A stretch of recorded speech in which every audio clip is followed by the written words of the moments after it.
The Mouse and the Motorcycle, Chapter 9. Ralph Takes Command. It was a sad night for Ralph, a sad and lonely night. If he went back to the mouse hole, his mother was sure to worry him with embarrassing questions about the motorcycle. She would also expect him to help clean up after the family reunion. If he took off his crash helmet, he could squeeze under the door and explore the hall on foot. But he could not bear to part with the helmet. And anyway, he had no desire to travel by foot where he had once ridden with such noise and speed.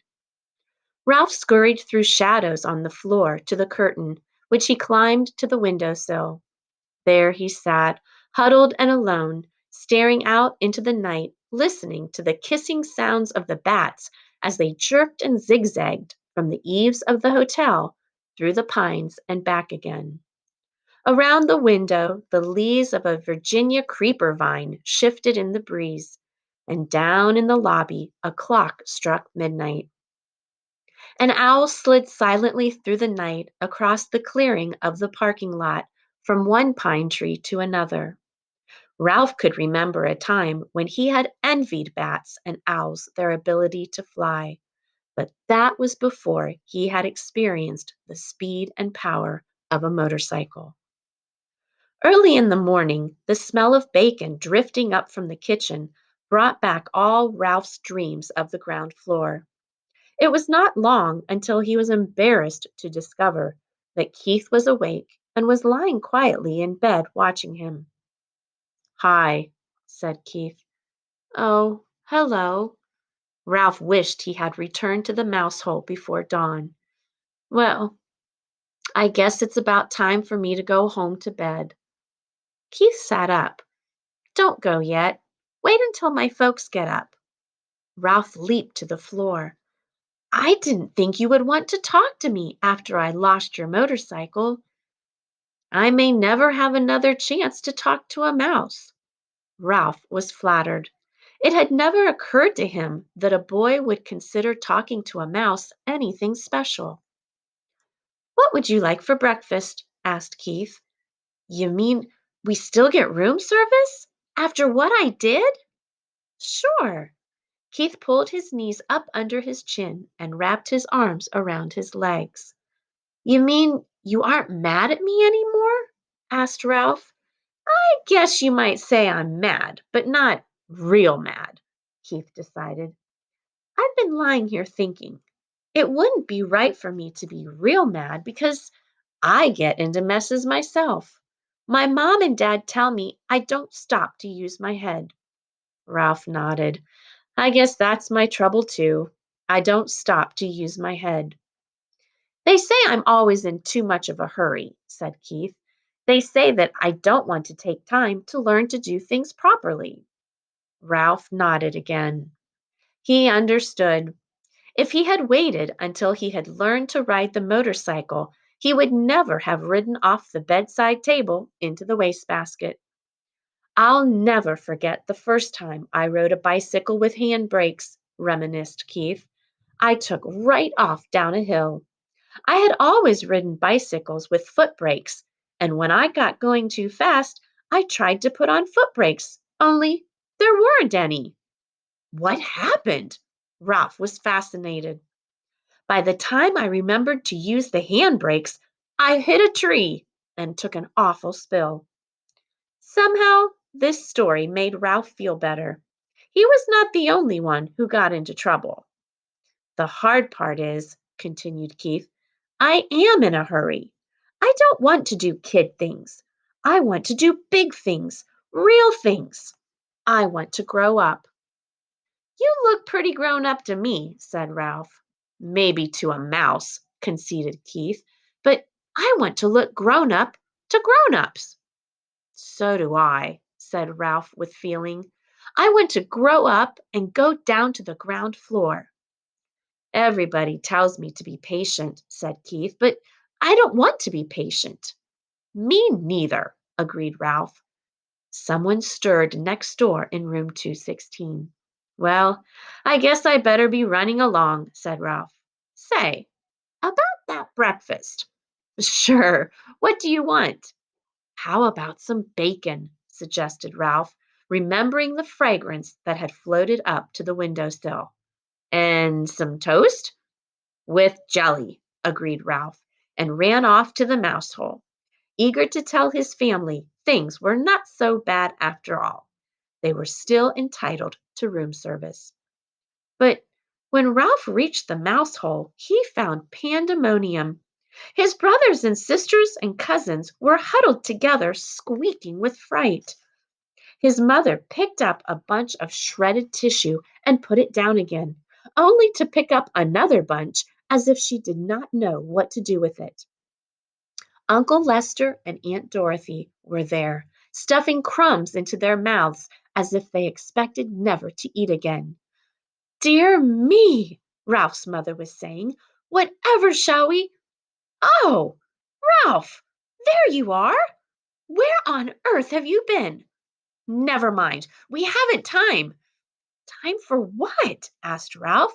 What's going on around here anyway? The housekeeper, your Uncle Lester, the sheets. Oh, be quiet, everyone. Ralph's mother was so agitated she could not tell her son what was wrong.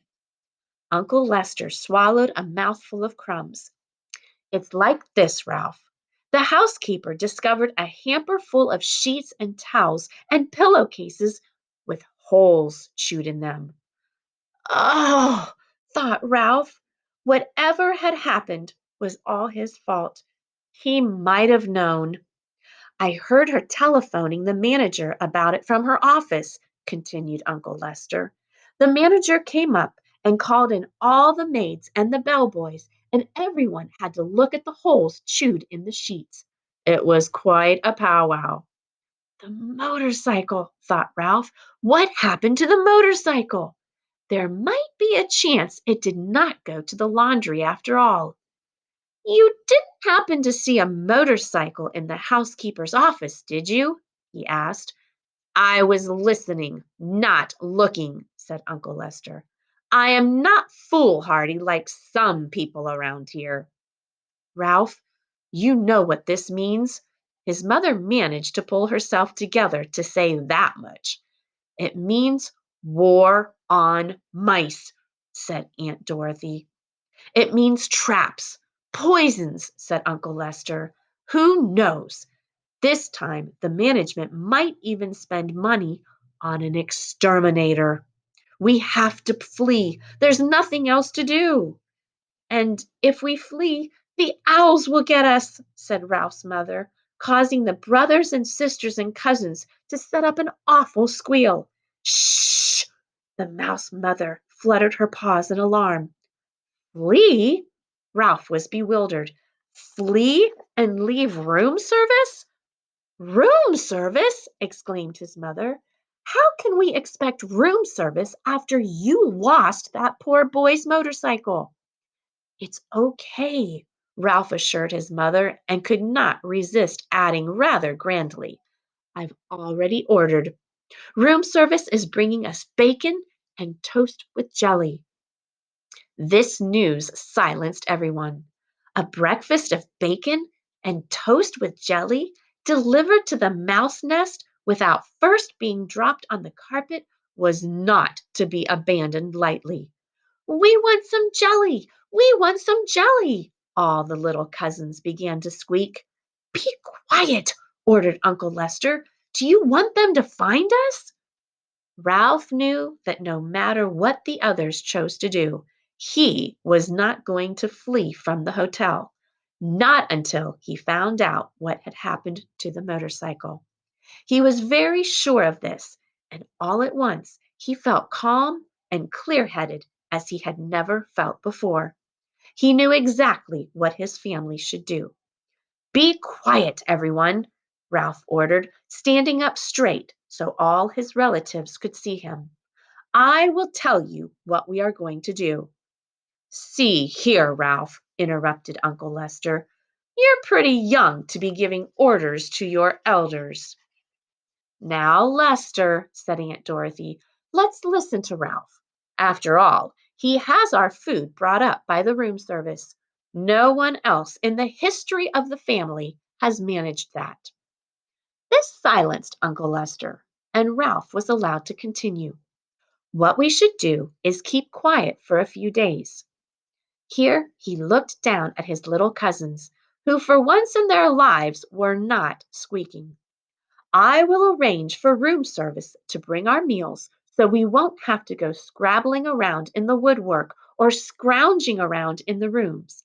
That way, we won't be tempted to taste any poison food or go near any traps. And if the management doesn't see or hear any of us for a few days, they'll forget about us. They always do. Now, just a minute, said Uncle Lester. This boy won't be here long. You know how it is with people. Here today, gone tomorrow. Ralph had the answer. This is only Saturday. He will be here until Tuesday because Monday is the 4th of July, and his father said he won't drive in holiday weekend traffic. He always brings us plenty, and if we don't stuff ourselves, we can save enough to last until the management forgets us. Uncle Lester nodded thoughtfully. That seems like a sound idea. Yes, but Ralph, there's one thing that worries me, said his mother. How are we going to tip room service? When people have a waiter bring food to the room, they always give him a coin or two for his service. We don't have any money. Ralph had not thought of this. If we are going to continue to accept room service, we must do the right thing, insisted his mother. Don't worry, I'll think of something, promised Ralph, in the grand way that he had acquired since he had ordered a meal sent up to the mouse nest. And that is the end of chapter 9.